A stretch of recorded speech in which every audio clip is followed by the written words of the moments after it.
मुरादाबाद पहुंचे सीएम योगी 148 करोड़ की परियोजनाओं का किया शिलान्यास और लोकार्पण। सामूहिक विवाह कार्यक्रम में हुए शामिल। प्रतियोगी परीक्षा की तैयारी कर रहे छात्र छात्राओं को तोहफा। राजधानी लखनऊ में सीएम योगी ने किया शुभारंभ। 16 फरवरी से फ्री कोचिंग कराएगी सरकार। कांग्रेस महासचिव प्रियंका गांधी का आज मेरठ और बिजनौर दौरा। किसान महापंचायत को किया संबोधित। हजारों किसान हुए शामिल। पूर्व प्रमुख अजीत सिंह हत्याकांड का मुख्य आरोपी ढेर लखनऊ के विभूतिगंज में मारा गया कुख्यात शूटर गिरधारी। 11 जनवरी को दिल्ली ने था पकड़ा। और नए कृषि कानून का विरोध केस। किसानों की लड़ाई लड़ेगी 11 वकीलों की टीम। टीकरी बॉर्डर पर आंदोलन को भारी जन समर्थन।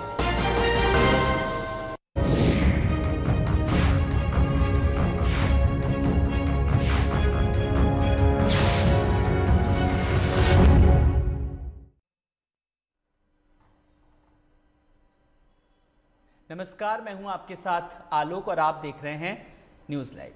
पीलीभीत में तेज रफ्तार के कहर के चलते 2 छात्रों की मौत हो गई, जबकि एक छात्र की हालत गंभीर बनी हुई है। दरअसल हादसा उस वक्त हुआ जब तीनों छात्र एक ही बाइक से अपने घर से कोचिंग को चले थे। इसी दौरान तेज रफ्तार ट्रक ने बाइक को टक्कर मार दी। टक्कर इतनी जबरदस्त थी जिसमें 2 छात्र पवन और दिलीप की मौके पर ही मौत हो गई। वहीं एक छात्र निशु गंभीर रूप से घायल हो गया। घटना की सूचना मिलते ही मौके पर पुलिस ने दोनों शवों को कब्जे में लेकर पोस्टमार्टम के लिए भेजने की तैयारी करी। हालांकि इस बीच परिजनों ने शव को सड़क पर रखकर हाईवे जाम कर दिया। पुलिस के खिलाफ नारेबाजी कर प्रदर्शन किया। वहीं हंगामा देख एडिशनल एसपी भारी पुलिस बल के साथ पहुंचे। इस बीच बीसलपुर से बीजेपी विधायक रामशरण वर्मा भी मौके पर पहुंच गए और परिजनों को आश्वासन देकर हाईवे खुलवाया। फिलहाल परिजनों की तहरीर पर पुलिस ने मुकदमा दर्ज कर फरार ट्रक चालक की तलाश शुरू कर दी है।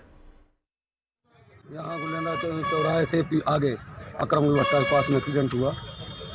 कौन कौन थे? एक पवन था, एक कुलदीप था, परिवार के ही। एक्सीडेंट हुआ है, क्या है हुआ, कैसे हुआ?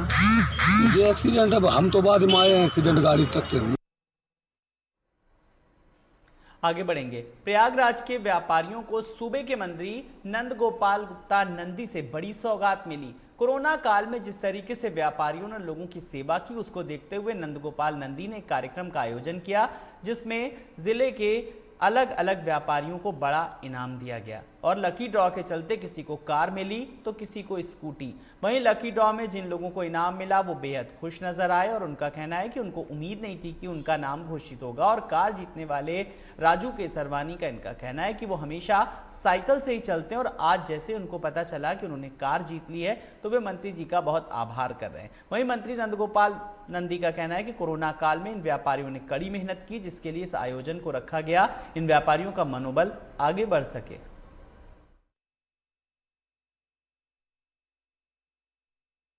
हमको तो बहुत सारी खुशी हुई है कि हमारे घर पे एक साइकिल है हमारे पास, जो आज हमें कार मिल रही है। मैं दूसरों की गाड़ी चलाता था, आज मैं खुद की अपनी गाड़ी चला सकता हूँ। मुझे किसी से मांगना नहीं पड़ेगा और मुझे ये हमारे जिला के जो मंत्री जी हैं उनके द्वारा से हमको ये कार मिली है, जो कि मैं बहुत ही ज़्यादा खुश हूँ। बहुत खुशी है कि उनके हाथ मिली है। ये काफ़ी खुशनसीब वाली बात है कि उनके हाथों से दिया गया पुरस्कार है। किसने दिया? ये नंद गोपाल नंदी जी ने। कोरोना काल में भी जो व्यापारियों ने काम किया है उसी का ये बहुत सारे ऐसी चीज़ें थी जो बंद हो गई, लेकिन ये खाने पीने से FMCG के ऐसे प्रोडक्ट थे जो लोगों के घर घर तक पहुंचा और व्यापारियों में भी आज खुशी। वहीं सीतापुर में पुरानी रंजिश को लेकर दबंगों ने दिन दहाड़े एक शख्स पर लाठी डंडों से जानलेवा हमला कर दिया। इस दौरान दबंगों ने कई राउंड हवाई फायरिंग भी की, जिसमें इलाके में सनसनी फैल गई। वहीं फायरिंग का ये वीडियो गांव के किसी शख्स ने अपने मोबाइल में कैद कर लिया। दिन दहाड़े हुई फायरिंग की सूचना मिलते ही ASP भारी पुलिस बल के साथ मौके पर पहुंचे। लाठी डंडों के हमले में महिला सहित एक शख्स घायल हो गया। पूरा मामला पिसावा थाना क्षेत्र के महमूदापुर का है। आपको बता दें कि पुरानी रंजिश को लेकर दोनों ही तरफ से पूर्व में एक हत्याएं हो चुकी हैं। फिलहाल दिन दहाड़े हुई फायरिंग की घटना से गांव में दहशत का माहौल है। क्या दोनों पक्ष के कितने लोग गिरफ्तार हुए? चूंकि आपने उस वीडियो फुटेज में देखा भी था कि केवल झगड़े में 4 ही लोग सम्मिलित थे, कुछ महिलाएं बच्चे थे। जो पुरुष उसमें सम्मिलित थे उन्हें गिरफ्तार कर लिया गया है। दोनों पक्षों से उसमें गिरफ्तार हुए हैं और जो जिस असलहे से फायरिंग हो रही है उससे पूछताछ करके हम लोग बरामद करने का प्रयास कर रहे हैं। सर पुरानी रंजिश किस बात की चल रही थी? नहीं, आज तो रंजिश नहीं थी। आज तो हमने जैसा बताया आपको कि चूंकि एक धान काटने की मशीन एक पक्ष लेके आया था, वो खड़े करने का प्रयास किया, वो संभवतः दूसरे की जमीन थी, इसी को लेकर विरोध किया इन लोगों ने, उसी मारपीट आपस में हुई, बाद में इसमें हवाई फायरिंग की गई। इनकी रंजिश 30 बरस पहले की एक छोटी सी है, उसमें अब वो बहुत ज़्यादा लाइव नहीं है, उसमें कोई जीवंत नहीं है और इनके विरुद्ध पूर्व से ही हम लोगों ने STM का रिपोर्ट भेज रखी, शासन कार्रवाई करके लोग बाउंड डाउन है उसमें है। जिन लोगों ने झगड़ा किया है, जो STM का रिपोर्ट गई है, उसके आधार पर इनकी जो संपत्ति है या जो बॉन्ड भरा गया था उसको हम फोरफीट भी करेंगे और हम लोग प्रयास कर रहे हैं कि ऐसी घटनाएं जनपद में न हो। और जिन लोगों ने घटना ये किया है, जो आप लोग लाइव फायरिंग देख रहे हैं, इसको हवाई फायरिंग की घटना होती देख रहे हैं, इसमें कठोरतम कार्रवाई हम लोग करने जा रहे हैं। वहीं देश के जाने माने हेयर मास्टर जावेद हबीब आज लखनऊ में रहे। हजरतगंज स्थित जावेद हबीब एकेडमी में आज मास्टर क्लास का आयोजन किया गया, जिसमें खुद जावेद हबीब ने युवाओं को हेयर स्टाइलिंग के तरीके बताए। वो हर साल फ्री में छात्रों को हेयर कटिंग के गुण भी सिखाते हैं। इस मौके पर जावेद हबीब ने कहा कि लोगों में अपनी पहचान को लेकर जागरूकता बढ़ी है और वो सजने संवरने में विश्वास रख रहे हैं। वहीं कोरोना काल के बारे में उन्होंने कहा कि इस दौरान लोगों ने सब कुछ करना सीखा, लेकिन अपने बाल काटने नहीं सीख पाए। इसी से साबित होता है कि बार्बर इस देश में कितना महत्वपूर्ण स्थान रखते हैं। घर में सारे काम कर लिए, लोगों ने गाड़ियां वॉश कर ली, लोगों ने खाने बना लिए, लोगों ने खाने बनाने सीख लिए, लेकिन कोई बाल नहीं काट पाया। तो कोरोना ने एक चीज सिखा दी है कि एक हेयर ड्रेसर या जो नाई होता है वो लाइफ का कितना इंपॉर्टेंट पार्ट है। लेकिन इस कोरोना ने हमारी इंडस्ट्री को डिस्टर्ब बहुत किया है। पता नहीं कितने लोग जानते होंगे, इंडिया में भारत के अंदर 3 करोड़ सालों चलती हैं और 1 सालों के अंदर 3 हेयर ड्रेसर काम करते हैं।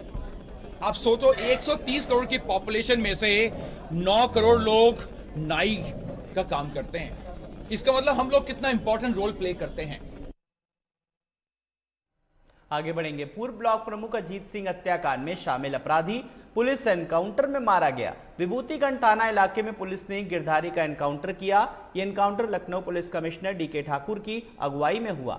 बताया जा रहा है कि गिरधारी उर्फ डॉक्टर पुलिस हिरासत से भागने की कोशिश कर रहा था। इसी दौरान एनकाउंटर में पुलिस को गोली से वो मारा गया।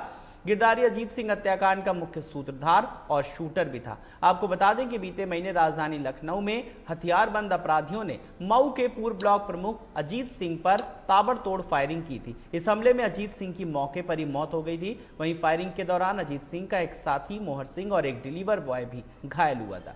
अजीत सिंह हत्याकांड में कुंटू सिंह और गिरधारी का नाम सामने आया था। कुंटू सिंह फिलहाल आजमगढ़ की जेल में बंद है और 2013 में BSP के पूर्व विधायक सर्वेश सिंह की हत्या में शामिल रहा। गिरधारी कुंटू सिंह का शूटर है, जिस पर 1 लाख का इनाम घोषित है। प्राप्त जानकारी के अनुसार मुकदमा अपराध संख्या 15/21 धारा 302, 307, 120B व 34 IPC में से संबंधित अभियुक्त गिरधारी विश्वकर्मा उस डॉक्टर को बाउमेद हत्या के में प्रयुक्त असला बरामदगी हेतु आज पुलिस पार्टी द्वारा सहारा अस्पताल के पीछे खरगापुर क्रॉसिंग पर ले जाया गया, जहां पर अभियुक्त को गाड़ी से उतारते समय अभियुक्त द्वारा उप निरीक्षक अख्तर उस्मानी पर के नाक पर अपने सिर से वार किया गया, जिसके कारण वो चोटिल होकर गिर गए और अभियुक्त द्वारा उसकी सरकारी असला अपने कब्जे में लेने में सफलता प्राप्त की गई और असला लेकर वे झाड़ियों की तरफ भागे, जिसका पीछा जो है पुलिस पार्टी द्वारा किया गया और अभियुक्त द्वारा उसी असले से एक फायर पुलिस पार्टी पर किया गया, जो कि उस पार्टी में मौजूद उप निरीक्षक अनिल सिंह के दाहिने बाजू से लगती हुई गई। उसके पश्चात पुलिस पार्टी द्वारा अभियुक्त को घेर लिया गया और द्वारा पार्टी सेट व 112 पे सूचना दी गई, जहां पर सूचना पाते ही पुलिस उपायुक्त पूर्वी भी मौके पर पहुंच गए और फिर समस्त पुलिस पार्टी द्वारा अभियुक्त को घेर कर आत्मसमर्पण करने हेतु कहा गया, परंतु उसके द्वारा पुनः उसी सरकारी असलहे से पुलिस पार्टी पर फायरिंग की गई, जिसके जवाबी कार्रवाई में पुलिस पार्टी द्वारा भी उस पर फायरिंग किया गया। अभियुक्त इस फायरिंग से चोटिल हो गया और वहीं पर गिर गया। एहतियात बरतते हुए अभियुक्त के पास जाकर देखा गया कि उसमें अभी जीवित होने के आसार शेष है, तो तत्काल उसे राम मनोहर लोहिया के ट्रॉमा सेंटर पर पहुंचाया गया, जहां दौरान इलाज उसकी मृत्यु हो गई। ये पूरे घटनाक्रम सुबह करीब 2:30 बजे की है और इसमें जो पुलिसकर्मी घायल हुए वो है अख्तर सईद उस्मानी, जिनके नाक पर चोट आई, एसएसआई अनिल कुमार सिंह, जिनके दाहिने बाजू पर गोली लगी, एवं उसके अतिरिक्त इंस्पेक्टर विभूति खंड चंद्रशेखर के बुलेट प्रूफ जैकेट पर भी अभियुक्त द्वारा चलाई गई एक गोली की चोट लगी। शेष कार्रवाई नियमानुसार अमल में लाई जा रही है। से कुख्यात अपराधी और शार्प शूटर गिरधारी उप डॉक्टर अब इस दुनिया में नहीं रहा। देर रात पुलिस और गिरधारी के बीच में मुठभेड़ हुई और पुलिस पार्टी की तरफ से जो फायरिंग हुई उसमें गिरधारी मार गिराया गया। इस वक्त हम मौजूद हैं विभूति खंड के उस घटना स्थल पर और ये वो पट्टियों से बैरिकेड किया गया है उस जगह को जहां पर गिरधारी की मौत हुई थी। बताया जा रहा है कि गिरधारी को पुलिस कस्टडी रिमांड पे लिया गया था और उसी कस्टडी रिमांड के अंदर गिरधारी से उन जगहों पर तलाश कराई जा रही थी जहां पर हत्याकांड को अंजाम देने के बाद उसने असलहे छुपाए थे। अजीत सिंह की जो मौत हुई थी वो कई शूटरों द्वारा की गई थी। उसमें मुख्य हत्या अभियुक्त ये कहा जा रहा है कि गिरधारी था और गिरधारी नाटकीय ढंग से दिल्ली के अंदर सरेंडर किया था। उसके बाद से लखनऊ पुलिस गिरधारी से पूछताछ करना चाहती थी और हत्याकांड के बारे में वो सारी चीजें पता करना चाहती थी जो उस वक्त हुई थी। फिलहाल देर रात 1.5 लाख का इनामी गिरधारी पुलिस एनकाउंटर में मार गिराया गया है, लेकिन इसके बाद मजिस्ट्रेटियल जांच भी होगी ताकि एनकाउंटर जिस तरीके से हुआ उस पर जो सवाल खड़े हो रहे हैं उसकी भी जांच हो। तमाम अन्य शूटर को तलाशने के लिए पुलिस अलग अलग जनपदों में दबिश दे रही है और इस हत्याकांड से जुड़े सभी आरोपियों की गिरफ्तारी करने की कोशिश कर रही है। लखनऊ से लाइव टुडे के लिए शिवा शर्मा। यहां रुकेंगे एक छोटे से ब्रेक के लिए, फौरन हाजिर होते हैं।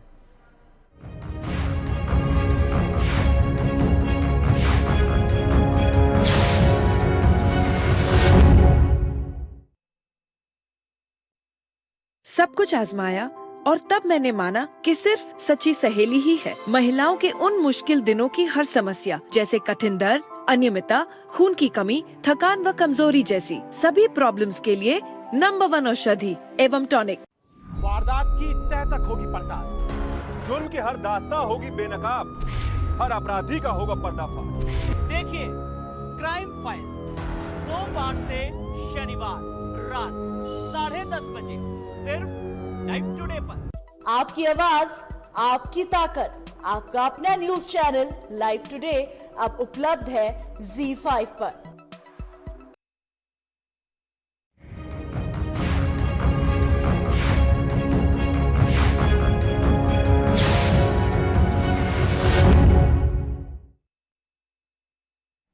स्वागत है ब्रेक के बाद। लोक कल्याण हेतु सामाजिक समरसता बनाए रखने के लिए अमेठी के संग्रामपुर थाना क्षेत्र के प्राचीन शिव मंदिर पर एक साथ 3000 से अधिक महिलाओं ने इकट्ठे होकर अवसान मैया का पूजन अर्चन किया। ये पूजा सुहागिन औरतों द्वारा की जाती है। इतनी बड़ी मात्रा में एक साथ महिलाओं ने एक स्थान पर बैठकर पूजन अर्चन करते हुए क्षेत्र, जनपद, प्रदेश और देश के कल्याण की मनोकामना रखकर पूजन किया। इस पूजन में जाति, धर्म, संप्रदाय किसी का भी भेदभाव नहीं था। सभी वर्ग की महिलाओं को यहाँ पर आमंत्रित किया गया था और सब ने मां अवसान देवी से सभी को दुखों को दूर करने के लिए दुख दुनिया की पूजा की।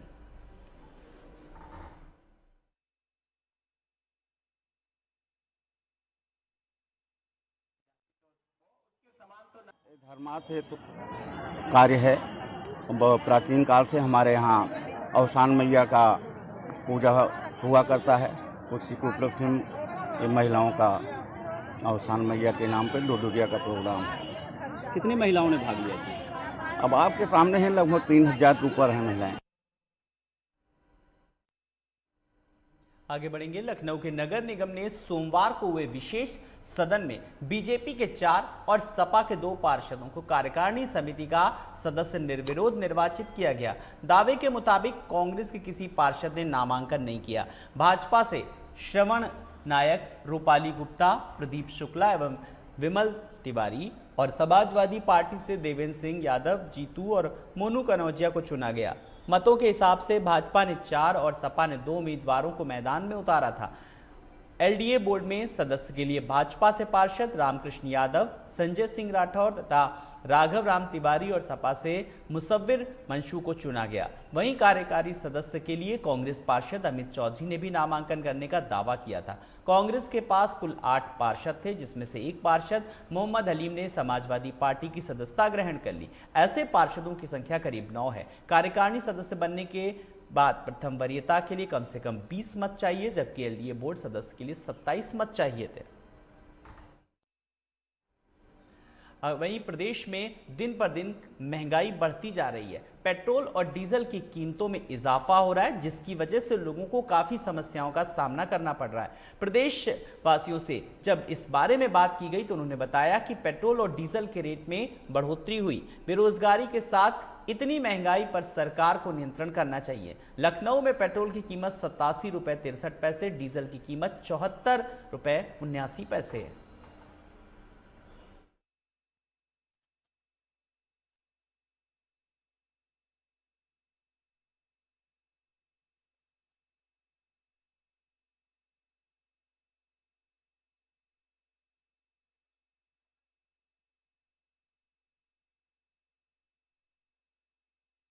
आम जनता पूरी तरीके से परेशान नजर आ रही है और पेट्रोल और डीजल की कीमतों में जिस तरीके से बेतहाशा वृद्धि हो रही है।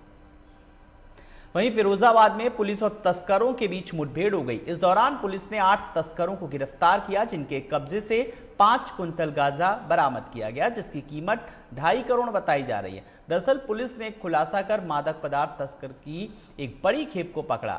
थाना नाशिरपुर पुलिस और एसओजी टीम ने मुठभेड़ के दौरान 5 कुंतल गांजे की तस्करी करते हुए 8 बदमाशों को गिरफ्तार किया, जिनके कब्जे से आधा दर्जन देशी तमंचा, कारतूस और एक कार भी बरामद की। वहीं एसएसपी अजय कुमार ने बताया कि पकड़ा गया नशे का सामान फिरोजाबाद और मथुरा में 20 स्थानों पर सप्लाई होना था। बड़ी कामयाबी मिली है, जिसमें मादक पदार्थों के अंतर्राज्यीय गैंग का भंडाफोड़ हुआ है। इस गैंग के कुल 8 बदमाश गिरफ्तार हुए हैं पुलिस मुठभेड़ में। इनके कब्जे से 4 क्विंटल 58 किलो यानी कि 458 किलोग्राम बहुत ही हाई क्वालिटी का गांजा बरामद किया गया है। इस गांजे की अंतर्राष्ट्रीय बाजार में कीमत करीब 2.5 करोड़ से भी ज़्यादा आंकी जा रही है। ये जो 8 बदमाशों का गैंग गिरफ्तार किया गया है, इसमें 3 बदमाश उड़ीसा के अंगुल ज़िले के रहने वाले हैं। बाकी 5 बदमाश हमारे मथुरा जनपद के निवासी बताए गए हैं। पूछताछ में जानकारी मिली है कि ये पूरा कंसाइनमेंट गांजे का 458 किलोग्राम का जो ये गांजा था, ये उड़ीसा के नक्सल प्रभावित ज़िले मालकानगिरी से तस्करी करके अंगुल लाया गया था। अंगुल ज़िले में बापी स्वाइन नाम का एक ट्रांसपोर्टर है, जिसके पास 10-15 ट्रक चलते हैं। उन्हीं ट्रकों में एल्यूमिनियम शीट्स के नीचे छुपा करके ये उड़ीसा से मथुरा के लिए ये ट्रक रवाना किया गया था। कोरोना महामारी से बचाने के लिए देश और प्रदेश सरकार के द्वारा कोविड-19 की वैक्सीन को जिले में स्वास्थ्य विभाग के लिए लगातार जिस तरीके से परीक्षण किया जा रहा है, 20 सेंटरों पर कोरोना टीकाकरण अभियान चलाया गया और स्वास्थ्य कर्मियों को लगी वैक्सीन की दूसरी डोज। हालांकि डोज को लेकर के लगातार जो भ्रांतियां सामने आ रही थी, फिलहाल उनको दूर भी किया गया।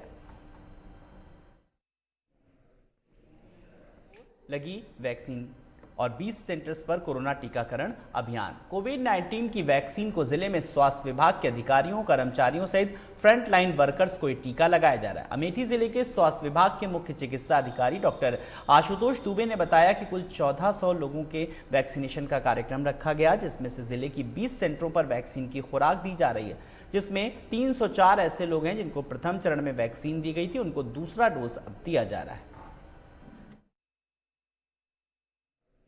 जो सौभाग्यशाली लोग हैं उन्हीं को ये कोविड टीकाकरण का अवसर प्राप्त हो रहा है। जो टीका लगवा रहे हैं वो आज की तारीख में समाज के सबसे ज़्यादा भाग्यशाली लोग हैं और मैं सबसे आपके चैनल के माध्यम से अनुरोध करूंगा कि उनको इस सौभाग्य को छोड़ना नहीं चाहिए। किसी भी प्रकार की अफवाह में न पड़े।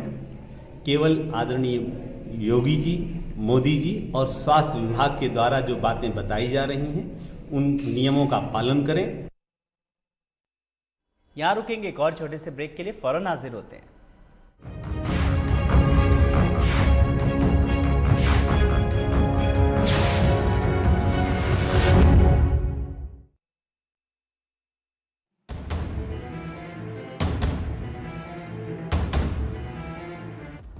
सत्ता के गलियारे की हर खबर या हो सरकार से जुड़ी हर बात, राजनीति के तीखे हमले हो या हो राजकाज की हर चाल, जमीन से जुड़े मुद्दे हो या फिर पलायन की बात, उत्तराखंड में 30 से ज्यादा अनुभवी रिपोर्टर्स जो मैदान से लेकर पहाड़ों तक उठाएंगे मुद्दे की आवाज।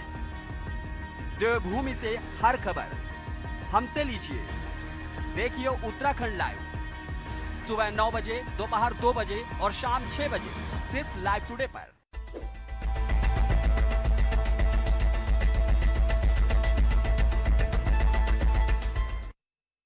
वारदात की तह तक होगी पड़ताल, जुर्म की हर दास्तां होगी बेनकाब, हर अपराधी का होगा पर्दाफाश। देखिए क्राइम फाइल्स सोमवार से शनिवार रात 10:30 बजे सिर्फ लाइव टुडे पर।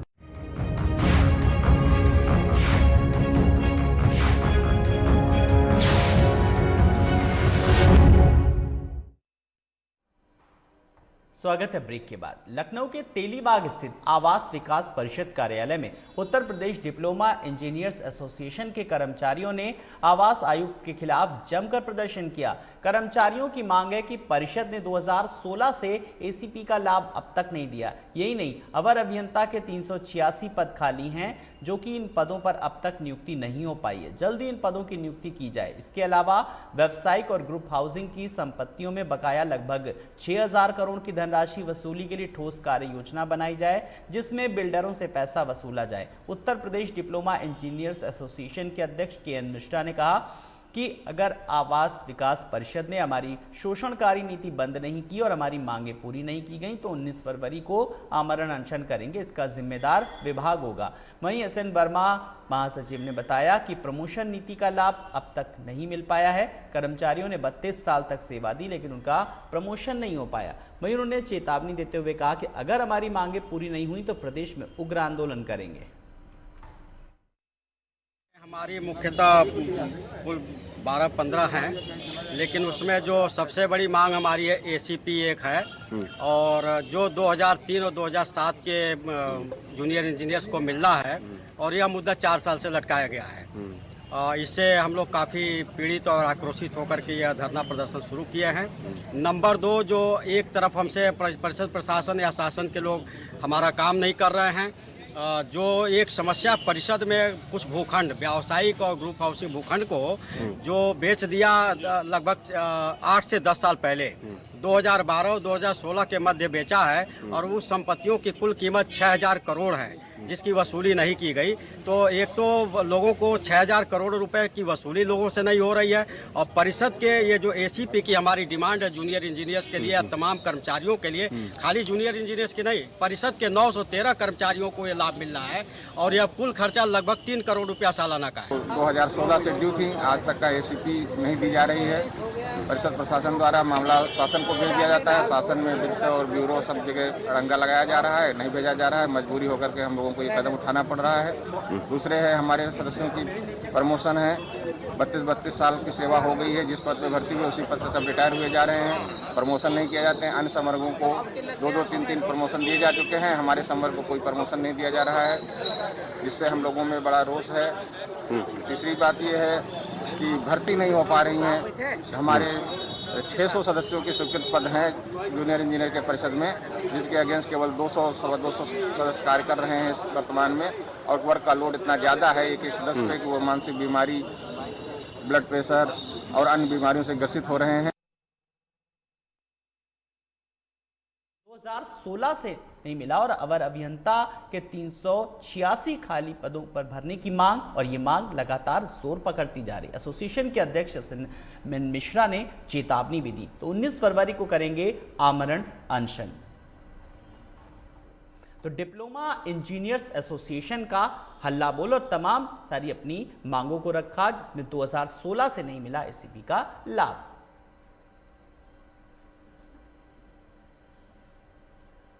आगे बढ़ेंगे।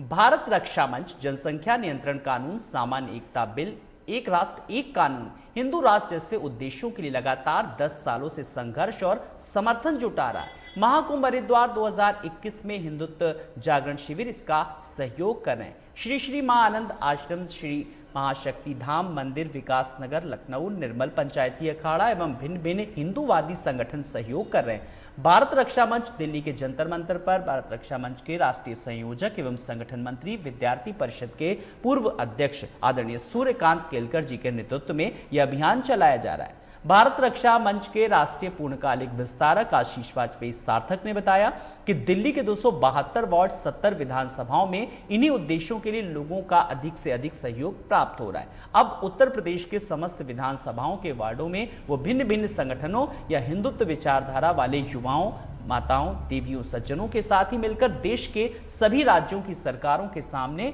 बढ़ती हुई आइटम बम की तरह जनसंख्या से देश और हमारे समाज को कितना नुकसान हो रहा है उसको अवगत करा रहा है। भारत रक्षा मंच, जिनका सहयोग कर रहे हैं राष्ट्र जागरण अभियान के प्रमुख चेहरा सुप्रीम कोर्ट की वकील एवं वरिष्ठ सामाजिक कार्यकर्ता सोहोई खान, रमेश प्रसाद अवस्थी, ठाकुर नेहा सिंह, सुशील पांडे, प्रदीप शुक्ला, मनीष वर्मा, अभय प्रताप, हिमांशु पांडे, विधि के मंच अध्यक्ष श्री अश्विनी द्विवेदी, प्रदीप त्रिपाठी, सुबोध पांडे, वकीलों का समूह, भिन्न भिन्न कॉलेजों में पढ़ने वाले विद्यार्थी, राष्ट्रभक्त, राम भक्त एवं स्वयं सेवक बंधुओं को देश का हर हिंदू नागरिक भारत रक्षा मंच से जुड़कर राष्ट्र सेवा में अपना योगदान दे सकता है।